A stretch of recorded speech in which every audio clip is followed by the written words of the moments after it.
Assalamualaikum warahmatullahi wabarakatuh. Halo, kami dari kelompok 1 Ingin mempresentasikan tentang globalisasi.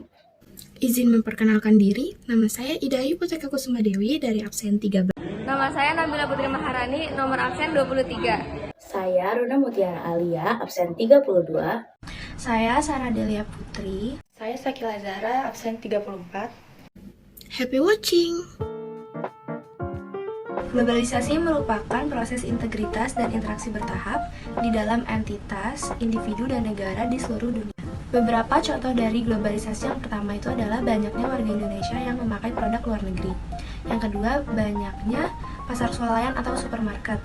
Dan yang ketiga, jual beli online lebih berkembang. Penyebab globalisasi. Yang pertama, perkembangan teknologi dan ilmu pengetahuan. Penyebab globalisasi salah satunya adalah perkembangan teknologi dan ilmu pengetahuan. Pesatnya perkembangan ilmu pengetahuan dan teknologi menciptakan berbagai inovasi yang memberikan kemudahan dari kehidupan sehari-hari pada setiap manusia. 2. Perdagangan bebas. Perdagangan bebas turut memberikan sumbangan semakin terbukanya globalisasi. Perdagangan bebas juga menjadi pemicu terjadinya globalisasi. Hal tersebut disebabkan karena saat ini mayoritas negara-negara di dunia menerapkan sistem ekonomi terbuka. 3. Kemudahan migrasi. Kemudahan mobilisasi dari suatu daerah ke daerah lain memberikan peluang besar terjadinya globalisasi. Setiap orang dapat dengan mudah melakukan migrasi dari satu daerah ke daerah lain. Tujuannya pun beragam, misal menuntut ilmu, bekerja, atau wisata, dan lain sebagainya. 4. Kerjasama atau hubungan antar negara. Sebagai contoh, Indonesia adalah negara yang bekerja sama dengan negara-negara lain, baik itu hubungan bilateral, multilateral, maupun internasional. 5. Peran lembaga internasional. Lembaga internasional seperti PBB, IMF, WHO, ASEAN, dan WTO, dan sebagainya memberikan kemungkinan besar untuk setiap negara dapat duduk bersama untuk membahas mengenai masalah-masalah yang sedang dihadapi oleh negara. 6. Perkembangan HAM. 7. Ketergantungan terhadap negara lain. 8. Kebebasan pers atau media. Kebebasan pers atau media memberikan peran yang cukup penting dalam era globalisasi.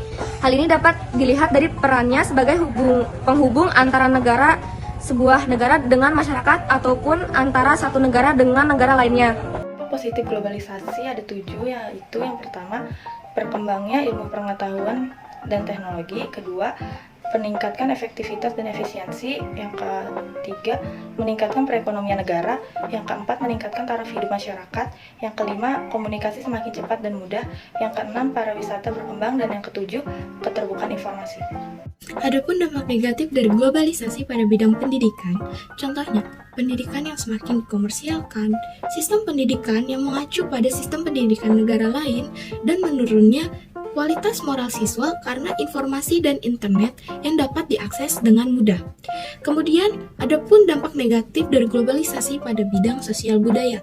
Contohnya, kebiasaan meniru kebudayaan atau kebiasaan negara lain dan lunturnya semangat gotong royong, solidaritas, serta kepedulian sesama masyarakat. Kemudian ada pula dampak negatif dari globalisasi pada bidang politik. Contohnya, kekuatan negara semakin berkurang, pudarnya rasa nasionalisme, dan tumbuhnya sikap radikalisme. Dan terakhir, ada pun dampak negatif dari globalisasi pada bidang ekonomi. Contohnya, sektor keuangan tidak stabil, merosotnya nilai mata uang, membuat neraca pembayaran negara semakin buruk, dan sulitnya pertumbuhan sektor industri pada negara berkembang. Tadi kan kita sudah membahas mengenai pengertian, contohnya, penyebabnya, dampak negatif dan dampak positifnya. Nah, di sini saya akan membahas bagaimana sih upaya kita untuk menghadapi globalisasi. Berikut adalah upaya untuk menghadapi globalisasi. Yang pertama yakni mencintai produk dalam negeri. Yang kedua adalah menyaring budaya asing sesuai dengan panduan nilai norma dan tradisi lokal. Yang ketiga, memahami nilai-nilai kebangsaan dan Pancasila dengan baik. Yang keempat, meningkatkan daya potensial nasional. Yang kelima, memasukkan kemajuan teknologi dalam pembangunan. Nah, yang keenam, meningkatkan pengembangan usaha mikro. Yang ketujuh, memanfaatkan forum-forum kerjasama internasional yang tujuannya adalah guna untuk memperdalam kerjasama untuk saling menguntungkan, mendorong proses globalisasi perdagangan dan investasi, serta kerjasama ekonomi dan teknologi. Jadi dapat ditarik suatu kesimpulan bahwa globalisasi diartikan meluasnya pengaruh kebudayaan maupun ilmu pengetahuan ke seluruh penjuru dunia. Nah, globalisasi menyebabkan terjadinya perubahan tata nilai sosial budaya seperti cara hidup, pola pikir, maupun ilmu pengetahuan dan teknologi dari bangsa lain yang telah maju. Baik, terima kasih atas perhatiannya. Sekian dari kami, kurang lebihnya mohon maaf. Terima kasih. Wassalamualaikum warahmatullahi wabarakatuh.